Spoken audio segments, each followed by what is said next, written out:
Assalamualaikum warahmatullahi wabarakatuh. Kita akan lanjut ya untuk mata kuliah IBM. Kita akan lanjut ke topik ke-10 yaitu tentang bahan pengawet gitu.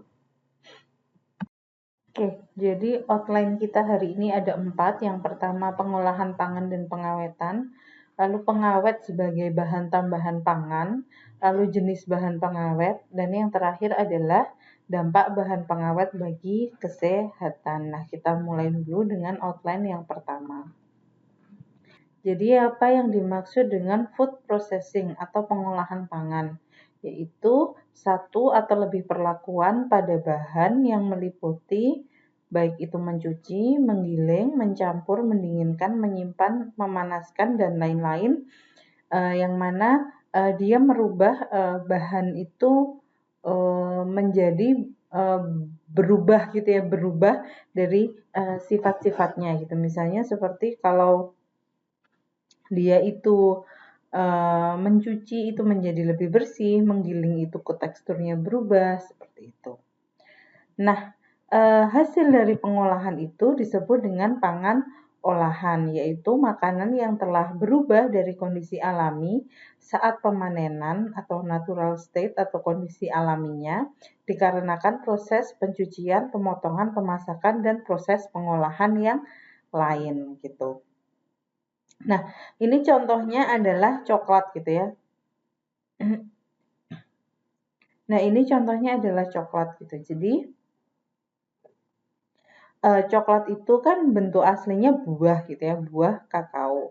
Lalu dia akan diproses, dibersihkan, lalu dikeluarkan bijinya, dibuang pulpnya, lalu setelah itu disangrai dan mendapatkan kakao nibs yang ada di tengah ini. Kemarin kita sudah belajar ya.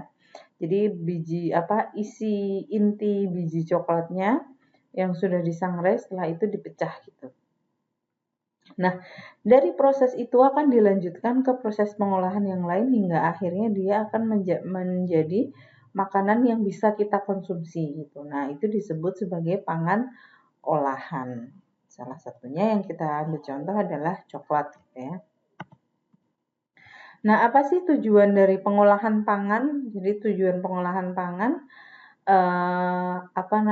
tujuannya adalah memastikan keamanan, kualitas, dan ketersediaan pangan yang mudah rusak, meningkatkan daya simpan dari panen hingga konsumsi, menjaga nilai gizi, dan mengurangi makanan yang terbuang. Jadi jelas ya, pangan itu diolah kan untuk yang A, memastikan keamanan, kualitas, dan ketersediaan pangan yang mudah rusak. Jadi banyak sekali bahan makanan yang tersedia setelah dipanen misalnya.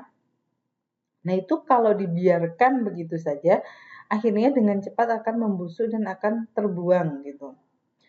Sehingga perlu dilakukan sebuah perlakuan untuk membuat itu menjadi lebih tahan lama gitu ya. Nah, itu tadi jadi meningkatkan daya simpan dari panen hingga konsumsi. Selain itu juga dengan meminimalisir kerusakan itu juga menjaga nilai gizinya, misalnya tidak banyak zat-zat yang terurai seperti itu. Kalau bisa nilai gizinya terjaga dengan kadar yang optimal gitu, tidak terlalu banyak yang rusak. Nah, dengan terpenuhinya tujuan dari pengolahan pangan itu akan menyebabkan peningkatan sistem produksi pangan yang berkelanjutan gitu. Jadi dengan lebih panjang umur simpannya, dengan proses ekonominya bisa berjalan, itu kan akhirnya petani bisa menjual dengan harga yang baik gitu. Lalu dapat uang, uangnya bisa untuk menanam lagi gitu, dan produsen juga mendapatkan produk-produk dengan kondisi yang baik. Nah, itu salah satu manfaat dari pengolahan pangan gitu ya. Jadi proses sistem produksi pangan itu terus menjadi berlanjut gitu. Bayangkan kalau petani begitu panen tidak diberikan intervensi, tidak diberikan perlakuan, akhirnya rusak. Nah, akhirnya petaninya nggak ada uang, akhirnya terus nggak bisa produksi lagi. Nah, pada akhirnya terus sistem pertaniannya jadi terhenti gitu ya. Nah, dalam proses pengolahan pangan itu ternyata juga meliputi modifikasi komposisi pangan atau produk-produk makanan dengan berbagai cara, misalnya bisa dengan penambahan bahan tambahan pangan. Salah satunya jenisnya ada pengawet, perasa, pewarna, dan lain-lain. Jadi jenisnya ada banyak gitu ya. Tapi ini contohnya saya berikan 3, yaitu pengawet, perasa, dan pewarna. Oke, kalau tadi kita sudah belajar ya dari pengolahan pangan itu apa, lalu pangan olahan itu apa gitu. Nah, sekarang kita akan lanjut ke pengawetan makanan gitu. Jadi pengawetan makanan itu apa? Pengawetan makanan adalah perlakuan atau pengolahan, bisa jadi bentuknya pengolahan atau dia ditambahkan sebuah bahan yang bertujuan untuk menjaga makanan pada kadar kualitas tertentu. Jadi tujuannya pengawetan makanan itu menjaga makanan pada kadar kualitas tertentu. Jadi misalnya pada saat panen stoknya melimpah seperti yang saya ceritakan tadi ya, lalu banyak yang busuk akan menimbulkan kerugian ekonomi gitu. Nah, kerusakan ini umumnya terjadi karena faktor lingkungan penyimpanan, misalnya suhu, kelembaban, oksigen, dan cahaya. Yang mana jika terjadi kerusakan yang itu pada akhirnya misalnya terkontaminasi bakteri atau di dalam jamur itu ada racunnya lalu termakan oleh manusia, maka itu bisa menimbulkan bahaya bagi konsumen gitu ya. Nah, pengawetan makanan itu umumnya dilakukan melalui 2 kategori. Yang pertama, dia memperlambat perubahan kimia dan pertumbuhan bakteri. Jadi, supaya tidak, misalnya buah supaya tidak terdegradasi gitu, tidak berubah warnanya, tidak ada kebusukan, lalu tidak ada pertumbuhan bakteri di sana. Yang kedua, menginaktivasi langsung bakteri, jamur, enzim, dan atau mencegah kontaminasi silang. Jadi, kalau yang tadi itu hanya memperlambat, yang ini tuh istilahnya kayak diinaktivasi, dimusnahkan bakterinya, jamur, dan enzim-enzim yang dapat menyebabkan kerusakan pangan gitu ya. Nah, ini ada banyak perlakuan pengawetan gitu. Jadi ada yang dengan cara suhu tinggi, misalnya dengan perebusan, ada juga yang dengan pasteurisasi. Nah, suhu tinggi ini jenisnya sangat banyak gitu ya. Ini hanya sebagian contoh aja. Lalu ada juga yang dengan penurunan kadar air, misalnya dia dengan ditambahkan gula. Dengan ditambahkan gula, kadar air bebasnya jadi rendah sehingga pertumbuhan bakteri bisa ditekan gitu. Sama juga prinsip yang digunakan dengan cara penambahan garam. Jadi kita tahu bahwa garam itu sifatnya mengikat air, sehingga dengan penambahan garam itu kadar airnya menjadi turun. Dengan rendahnya kadar air, resiko pertumbuhan jamur, pertumbuhan bakteri itu juga semakin rendah.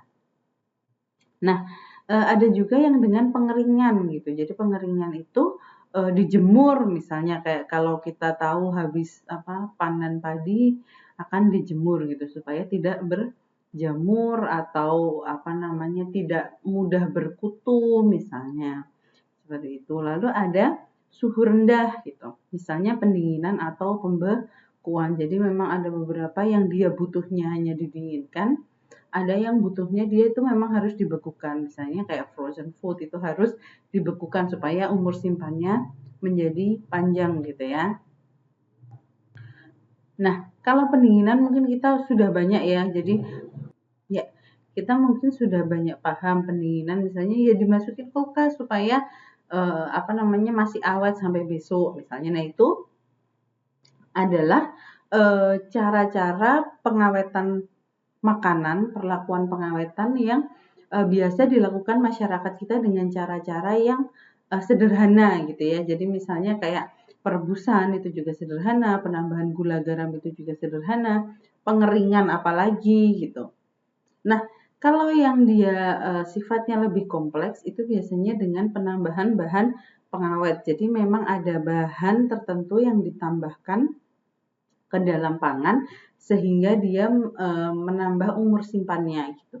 Nah, bahan pengawet itu bisa dibagi menjadi 2, bahan pengawet alami dan bahan pengawet sintetik, yang mana dia masuk dalam kategori bahan tambahan pangan gitu ya.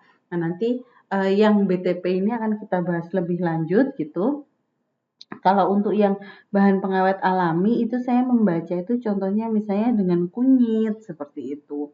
atau dengan jahe gitu, ekstrak jahe, ekstrak kunyit seperti itu sehingga dia lebih awet gitu ya. Nah, perlakuan yang lain yang lebih kompleks gitu, itu juga salah satunya ada yang fermentasi, jadi menggunakan bakteri untuk memperpanjang umur simpan, misalnya produk-produk susu gitu ya. Kalau susu segar itu paling bertahan paling lama 1 hari ya, mungkin 1 hari penuh itu udah berubah gitu. Nah, kalau dia di fermentasi itu biasanya bisa jangka waktunya lebih lama misalnya. Lalu ada juga pengaturan tekanan udara. Nah, ini yang sudah lebih canggih gitu ya. Jadi tekanannya dirubah misalnya ada juga yang dia dibuat menjadi kedap udara seperti itu. Nah, itu adalah contoh-contoh perlakuan pengawetan gitu. Nah, kita akan lanjut. Yang kedua adalah pengawet sebagai bahan tambahan pangan atau BTP. Nah, ini kita perlu tahu dulu food additif atau bahan tambahan pangan itu merupakan bahan atau campuran bahan yang secara alami bukan merupakan bagian dari bahan baku pangan. Jadi tadi kan kita sudah belajar beberapa cara pengolahan gitu ya. Nah, kalau pengolahan itu kan bisa jadi dari bahannya itu sendiri misalnya dikeringkan atau didinginkan gitu. Nah, kalau bahan tambahan pangan itu dia bukan dari bahan baku pangannya gitu. Jadi dia benar-benar dari bahan luar yang ditambahkan ke bahan baku pangan supaya mempengaruhi sifat dan bentuk pangan. Jadi bukan hanya mempengaruhi bentuknya gitu, tapi juga sifat-sifatnya gitu ya. Nah, tambahan pangan ini ada banyak gitu ya. Bisa dibagi menjadi 6 jenis gitu, walaupun mungkin ada jenis-jenis yang lain, tapi di sini saya sebutkan 6. Yang pertama adalah pengawet yang akan kita bahas lebih lanjut hari ini. Lalu ada juga pewarna, itu akan kita bahas minggu depan. Lalu ada penyedap rasa, zat anti gumpal, pemucat, dan pengental gitu. Nah, bahan pengawet itu apa? Bahan pengawet adalah bahan tambahan pangan yang digunakan untuk mencegah atau menghambat fermentasi, pengasaman, atau peruraian lain pada pangan yang disebabkan oleh pertumbuhan mikroba, baik itu jamur, yeast, atau bakteri itu sendiri gitu ya. Jadi, kalau kita menyebutkan bahan pengawet, itu yang kita pikirkan itu bukan semua bahan pengawet gitu ya. Jadi yang dirujuk di sini, yang disebut dengan bahan pengawet itu adalah bahan tambahan pangan jenis pengawet gitu. Umumnya diterapkan pada pangan yang mudah rusak atau dapat juga diterapkan pada makanan yang cukup awet, tapi dia butuh untuk diperpanjang masa simpannya gitu. Jadi udah cukuplah ini misalnya kayak produknya itu sebenarnya dia sudah cukup awet gitu, tidak mudah rusak intinya seperti itu. Tapi dia masih harus ditambah lagi supaya masa simpannya jadi lebih panjang misalnya. Nah, ini pertanyaannya, apakah gula dan garam merupakan bahan tambahan pangan? Nah, kalau menurut peraturan BPOM nomor 11 tahun 2009, ruang lingkup bahan tambahan pangan menyebutkan bahwa bahan tambahan pangan tidak dimaksudkan untuk dikonsumsi secara langsung dan atau tidak diperlakukan sebagai bahan baku pangan. Padahal kita tahu ya, jadi kalau gula itu biasanya masuk di dalam komposisi gitu ya. Jadi dia masuk sebagai bahan baku pembuat pangan gitu. Sehingga gula dan garam itu tidak termasuk dalam golongan bahan tambahan pangan jenis pengawet. Jadi dia tidak termasuk golongannya BTP pengawet gitu ya, tapi dia memang sering digunakan dalam proses pengawetan seperti yang kita tahu tadi. Dalam proses pengawetan yang sifatnya tradisional, gula dan garam itu sering sekali dipakai gitu ya, tapi dia tidak masuk dalam golongan bahan tambahan pangan. Oke. Nah, tadi kita sudah mempelajari tentang apa itu bahan pengawet gitu ya, dan apakah gula dan garam itu termasuk dalam bahan pengawet itu, dan kalau menurut peraturan yang dikeluarkan oleh BPOM itu tidak termasuk bahan tambahan pangan jenis pengawet gitu ya. Nah, Teman-teman nanti untuk pengawet, tadi memang tidak saya jelaskan panjang gitu ya, karena untuk proses pengawetan, jadi perlakuan pengawetan sendiri itu nanti akan lebih banyak dibahas di teknologi pangan gitu ya. Jadi pengawetan dengan pemanasan atau pengawetan dengan pendinginan, nah itu akan dibahas lebih lanjut di teknologi pangan gitu atau disingkatnya tekpang gitu. Nah, sekarang di sini kita akan kenalan saja dengan bahan tambahan pangan jenis pengawet itu ada apa saja gitu supaya kita setidaknya punya gambaran oh jenisnya itu ini dan yang ini digunakan untuk produk apa gitu ya. Oke, jadi ada 11 jenis BTP pengawet yang diizinkan oleh Badan POM. Ini tertuang dalam Peraturan BPOM nomor 11 tahun 2019. Jadi ini ada sedikit perubahan yang di tahun 2013 itu masih ada 10, lalu yang di tahun 2019 itu ada 11. Jadi ada penambahan satu jenis yaitu natamisin nomor 7 gitu ya. Jadi selain yang ditulis di sini itu merupakan bahan tambahan pangan pengawet yang tidak memiliki izin dari BPOM gitu ya untuk digunakan karena biasanya terkait dengan isu-isu keamanan pangan gitu ya. Kalau dia digunakan bisa jadi dampaknya tidak baik untuk kesehatan gitu. Jadi dan peraturannya ini bisa jadi satu negara dengan negara yang lain berbeda gitu ya. Jadi misalnya kayak kita kalau di US ini boleh, di Indonesia tidak boleh gitu. Nah itu sangat bergantung kepada banyak faktor ya. Misalnya kayak kalau di sana mungkin orangnya apa ya lebih toleran terhadap apa gitu. Nah itu untuk pertimbangannya sendiri saya juga tidak terlalu paham. Tapi yang jelas untuk jenis-jenis bahan yang boleh digunakan itu memang tergantung masing-masing negara gitu ya. Jadi misalnya seperti pewarna itu juga ada yang misalnya di Amerika nggak boleh, di Indonesia masih boleh. Tapi ada juga yang mungkin di Indonesia nggak boleh, di sana mungkin masih boleh misalnya seperti itu. Oke, nah itu adalah kewenangannya Badan POM gitu ya kalau di Indonesia yang menentukan. Nah, jenis bahan tambahan pangan pengawet itu yang pertama adalah asam sorbat dan garamnya, asam benzoat dan garamnya. Nah, yang etil parahidroksibenzoat dan metil parahidroksibenzoat itu masih satu keluarga dengan asam benzoat dan garamnya gitu. Jadi nanti pembahasannya akan saya jadikan satu. Lalu ada juga sulfit. Nah, sulfit itu ada beberapa juga gitu. Jadi ada keluarganya juga. Lalu ada misin, natamisin, nitrit, nitrat, asam propionet dan garamnya, lalu lisozim hidroklorida. Nah, ini yang pertama adalah asam sorbat, yaitu merupakan asam organik yang sering digunakan sebagai bahan pengawet untuk mencegah pertumbuhan jamur dan yeast. Digunakan dalam bentuk asam sorbat, natrium sorbat, kalium sorbat, dan kalsium sorbat. Dia efektif pada pH di bawah 6, jadi dalam kondisi asam gitu ya. Nah, contoh penggunaannya ada keju dan produk susu, produk daging, jus buah, salad, jam, jelly, soft drink, margarin, saus asam, dan produk daging. Nah, ini kalau asam sorbat teman-teman bisa lihat ini di produk Procis dia menggunakan kalium sorbat dan nisin. Nah, nisin ini nanti kita akan bahas dia juga banyak digunakan di produk-produk keju gitu. Jadi kalau Procis ini ternyata dia menggunakan dua jenis pengawet.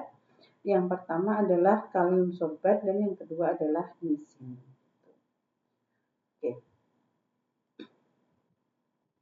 Yang kedua adalah asam benzoat, yang mana dia merupakan asam organik juga yang digunakan untuk menghambat pertumbuhan jamur, yeast, dan bakteri. Jadi kalau yang tadi yang asam sorbat itu lebih ke jamur dan yeast, kalau benzoat itu juga bisa untuk bakteri. Nah, asam benzoat dan garamnya yang diizinkan digunakan jenisnya adalah asam benzoat sendiri, natrium benzoat, kalium benzoat, kalsium benzoat. Dan tadi ada ya yang metil tadi, metil paraben atau parahidroksibenzoat gitu. Nah, itu sama sebutannya. Nah, itu juga diperbolehkan gitu. Nah, penggunaannya terbatas pada makanan yang keasamannya tinggi seperti jus buah, minuman ringan, jam, di selai, margarin, saus asam, dan salad. Nah, ini kita bisa lihat contohnya pada kemasan Fanta gitu ya. Jadi kemasan Fanta kalau kita cermati ternyata di sana ada pengawetnya juga gitu. Jadi di situ isinya ada pengawet, perisa artifisial, pewarna gitu. Jadi intinya Fanta itu sebenarnya lebih banyak bahan tambahannya gitu ya daripada bahan bakunya, cuman air sama gula. Oke, selanjutnya ada sulfit, yaitu sulfit, sulfur dioksida, natrium sulfit, natrium bisulfit, kalium metabisulfit, kalium sulfit, dan kalsium bisulfit. Ada juga kalium bisulfit. Jadi mungkin untuk nama nama turunannya itu tidak perlu dihafalkan ya, karena kita cuma perlu tahu aja gitu. Kita sebagai ahli gizi bisa baca di mana, dan itu biasanya untuk pengawet apa gitu. Dia menghambat bakteri asam laktat, asam asetat, dan beberapa jamur gitu. Umumnya digunakan baik dalam bentuk gas atau cair untuk produk buah-buahan kering, sari buah, wine, dan manisan buah. Nah, di sini yang ketemu ini komposisinya itu ada di manisan buah zaitun gitu ya. Nah, selanjutnya adalah nitrit dan nitrat. Nah, ini kalau nitrit dan nitrat itu terkenal untuk mempertahankan warna daging tetap merah gitu ya. Jadi kayak misalnya di produk-produk daging kornet misalnya atau sosis misalnya, dia menstabilkan warna merah daging dan menghambat kebusukan. Nah, ini tapi kalau dia terlalu banyak dia sifatnya toksik gitu. Sehingga ketika dia dikonsumsi pada konsentrasi tinggi dapat berakibat fatal. Sehingga untuk penggunaannya itu sangat dibatasi gitu ya. Nanti kalau teman-teman tertarik berapa banyak yang boleh digunakan, bisa membaca yang tadi yang peraturan BPOM tadi itu ada semua di situ. Nah, ini bisa kita lihat di kemasannya Pronas itu tertulis dia ada pengawetnya dalam bentuk natrium nitrit gitu ya. Nah, selanjutnya ada asam propionat. Jadi bentuk yang digunakan untuk pengawet adalah asam propionat, natrium propionat, kalium propionat, dan kalsium propionat. Jadi kalium dan kalsium propionat. Utamanya digunakan pada keju dan produk bakery untuk mencegah jamur. Jadi dia fungistatik atau jadi jamurnya itu supaya nggak bisa berkembang biak gitu. Jadi fungistatik.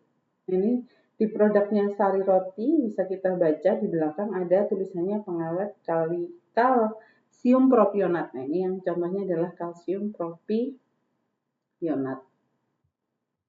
Nah, ini yang produk yang lain, nisin natamisin itu sama, jadi dia biasanya untuk olahan-olahan yang keju gitu. Lalu kalau yang lisozim hidroklorida itu untuk keju perang, cheddar dan peri. Cheddar itu cuka gitu, cuka. Apel cider itu kayaknya cuka apel gitu. Lalu ada juga yang untuk anggur atau grape wine. Nah, ini yang terakhir gitu. Mungkin materi kita hari ini memang tidak terlalu banyak karena dulu saya itu kalau yang pengawet itu masuk IBM lanjut gitu. Kalau teman-teman ini masuk ke IBM saja gitu ya, karena nggak ada IBM lanjut. Jadi ini dan sebenarnya bukan kelompok besar gitu. Jadi mungkin materinya memang tidak terlalu banyak. Nah, ini pengawet dan dampaknya bagi kesehatan. Jadi penggunaan pengawet pada dasarnya aman selama yang pertama masuk dalam kategori bahan pengawet yang diizinkan di Lembaga Keamanan Pangan suatu negara. Misal BPOM di Indonesia, FDA di US gitu. Nah, jadi BPOM itu menentukan boleh tidaknya itu berdasarkan resikonya gitu ya. Jadi ini aman nggak sih dikonsumsi gitu. Nah, yang kedua jadi ya oke, ini dikonsumsi aman gitu. Tapi yang kedua ada ketentuannya lagi tambahan. Jadi berapa ambang batasnya sehingga itu disebut aman gitu. Kalau memang dia dalam batas yang sangat kecil digunakan tetap membawa resiko gitu, biasanya tidak direkomendasikan gitu ya. Nah, ini yang sudah masuk di peraturan BPOM bahwa itu memang boleh digunakan ya berarti sebenarnya aman gitu. Walaupun kita tetap harus membatasi supaya ya jangan terlalu banyak makan makanan olahan karena itu pasti tubuh kita membutuhkan mekanisme khusus untuk bisa membuang zat-zat semacam itu gitu ya. Jadi kalau bisa dihindari dihindari. Tapi sebenarnya yang beredar itu kalau sudah ada label BPOM dan memang sudah diukur produknya itu dalam batas aman ya berarti memang sebenarnya aman digunakan. Nah, ini ada yang namanya acceptable daily intake atau ADI atau batas maksimal pengawet untuk dikonsumsi. Jadi dia bervariasi bergantung pada resiko toksisitasnya atau ambang batas keracunan pada produk tertentu. Jadi ini di di peraturannya BPOM itu ada beberapa istilah gitu ya. Salah satunya ini ADI itu. Jadi berapa banyak sih batas maksimal yang dikonsumsi dalam produk itu supaya tidak memunculkan resiko kesehatan. Nah ini bisa dilihat satu jenis pengawet misalnya asam benzoat itu yang boleh dikonsumsi itu 0 sampai 5 mg per kilogram berat badan gitu ya. Jadi kalau ADI itu berapa banyak yang bisa kita makan itu maksimal segitu. Jadi 0 sampai 5 mg per kilogram berat badan. Nah, kalau yang batas maksimal itu adalah yang maksimal jumlahnya dalam pangan gitu ya. Jadi misalnya dalam 1 kilogram yogurt itu maksimal ada 200 mg asam benzoat gitu ya. Nah, tapi ada juga orang yang menggunakan pengawet yang dilarang digunakan. Contohnya adalah formalin dan boraks. Ini kemarin sudah sempat kita diskusikan ya. Jadi sebenarnya formalin dan boraks itu bukan merupakan bahan yang ditujukan untuk pengawetan makanan. Jadi kalau formalin itu biasanya untuk pengawet kadaver gitu, pengawet mayat atau desinfektan. Nah, kalau boraks itu untuk pengawet kayu, campuran gelas gitu. Nah, saya juga tidak tahu bagaimana ceritanya kok bisa sampai itu bisa digunakan untuk makanan gitu. Idenya dari mana gitu. Nah, sebuah percobaan yang dilakukan pada tikus menunjukkan bahwa konsumsi formalin menimbulkan kerusakan jaringan di hati dan ginjal. Sedangkan kita tahu bahwa kerusakan jaringan di hati itu tidak bisa kembali lagi, jadi nggak bisa jadi balik bagus lagi gitu. Jadi itu kalau sudah rusak ya sudah gitu. Semakin lama, semakin banyak yang rusak, semakin banyak sel-sel hati yang tidak berfungsi gitu ya, sehingga akan menyebabkan gangguan fungsi hati dan ginjal.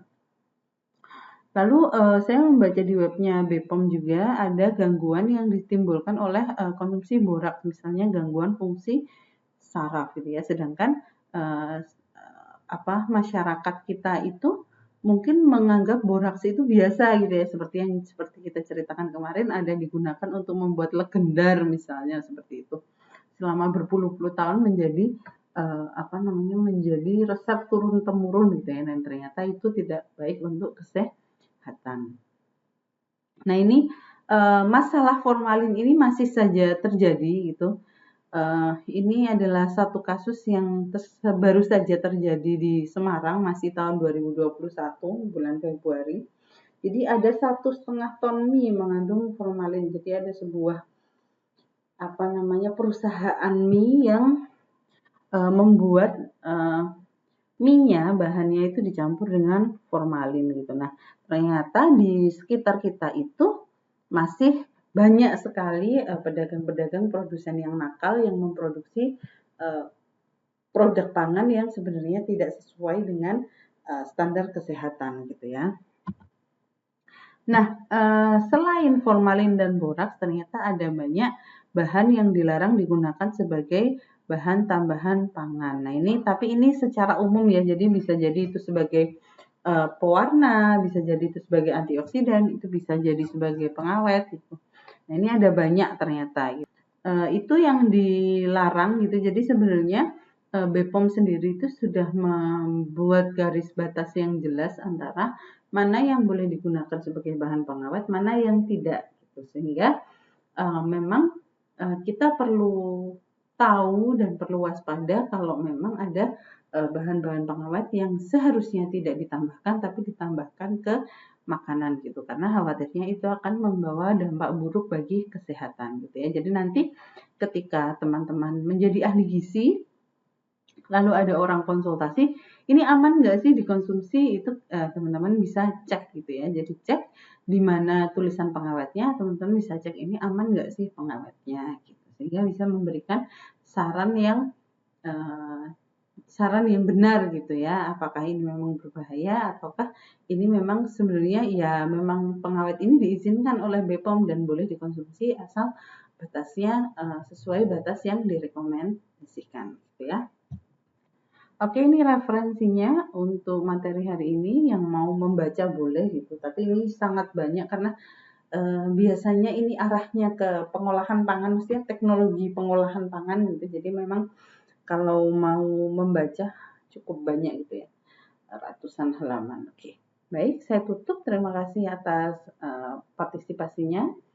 Saya tutup. Billahi taufiq wal hidayah. Assalamualaikum warahmatullahi wabarakatuh.